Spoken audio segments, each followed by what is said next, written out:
Hi guys.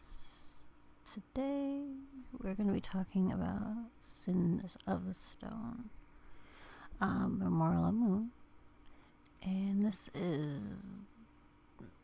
monster smut. Okay, guys. Um, Now that's not to say that it isn't a really, really, really sweet monster smut, but it's still, you know. I mean, this is me, so um, let's get into it. Uh, yeah. So the story follows Ursulette. She's basically your classic misunderstood village girl. She's curvy, quiet, an orphan.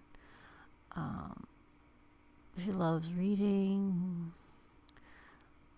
Basically, think kind of Belle from Beauty and the Beast, but with a lot more trauma and fewer singing candlesticks. She's one of those people that is constantly being bullied by people. The other thing that I found really interesting about her is that she's a seamstress. And she would make little dolls and leave them at the orphanage in the village. No one knew that she was doing it, but she always did it. So she was just really, really, really sweet, loving, caring person who was just misunderstood and constantly bullied. And then we have Ramuz, and I'm gonna butcher that name because you know I always do. But this guy is a literal gargoyle. In this world, he's the only one of his kind, and he has been watching over Ursulette for a very long time. He feels drawn to her. He kind of sees something, in her.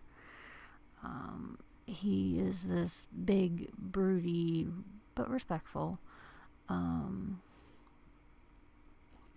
Honestly, he's just a total sweetheart. He's protective, and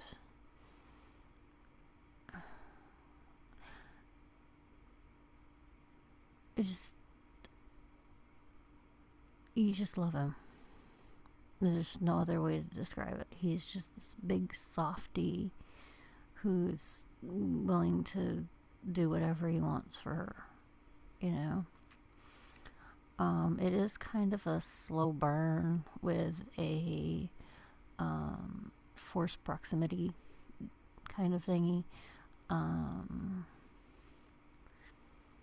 And what starts off as this cautious companionship turns into a gorgeous forbidden bond. There's a lot of witty banter, cozy conversations, and just the right amount of heat.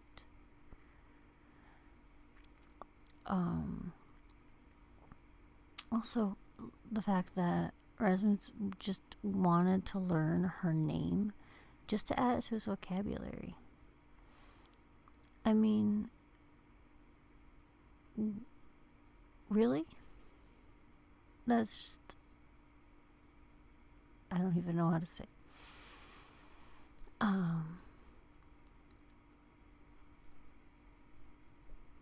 So, next. This place. It's hot. Okay, the book starts off very slow and sweet. But once you get to that point, it's like, wow. Like, steam up your glasses hot. Like, I need to have ice water next to me. But he's also incredibly tender. And he's so gentle with her. Even during the steamy scenes, he doesn't rely on constant dirty talk, which is so nice because sometimes that stuff gets cringe, okay? The entire book is done in third person, which nowadays is kind of a rare commodity.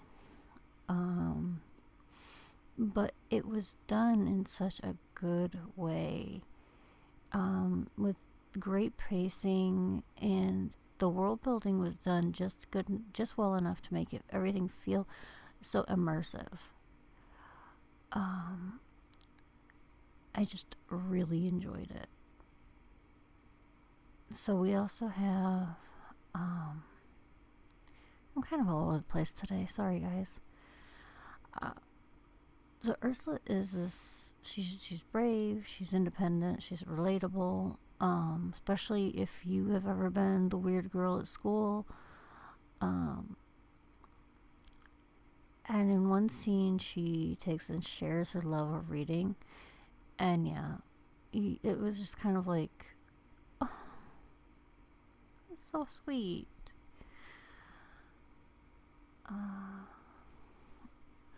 And I also liked how the story has those subtle touches of real themes, like her struggle with being a bit bigger. She's a plus size girl and she's judged for it in the village.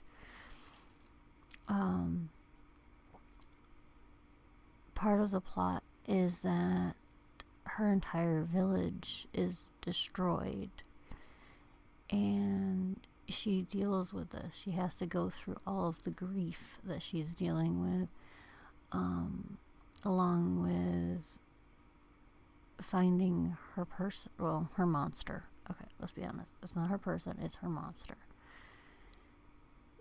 As well as, like, the isolation of being a different person and trying to come to grips with the fact that you are not like everybody else. And the way that she handled all of this and went through and took and incorporated it into the work was just really, really, really well done. I think she just hit on so many notes with this book. It was just really, really, really good. I mean, if you are one of the people that like monster romances and you want to see kind of like a love between two outcasts who just get each other. Also, if you're into overly protective, respectful, emotionally intelligent monster men, you definitely want to read this book. It is a fairly quick read, especially with the pacing and how everything just kind of goes together.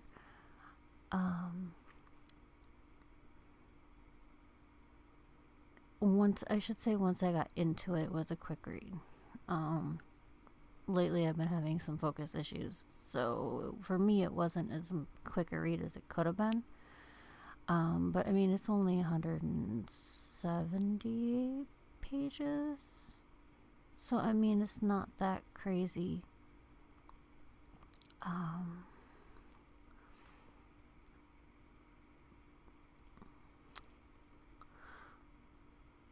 But yeah, overall, it is a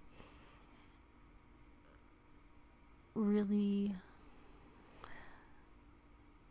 I don't want to keep saying good, but it really is. It's really good. It was a kind of a,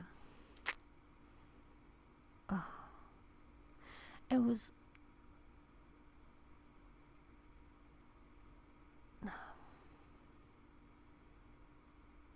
it was a wild, adorable, and a bit dark in the best way.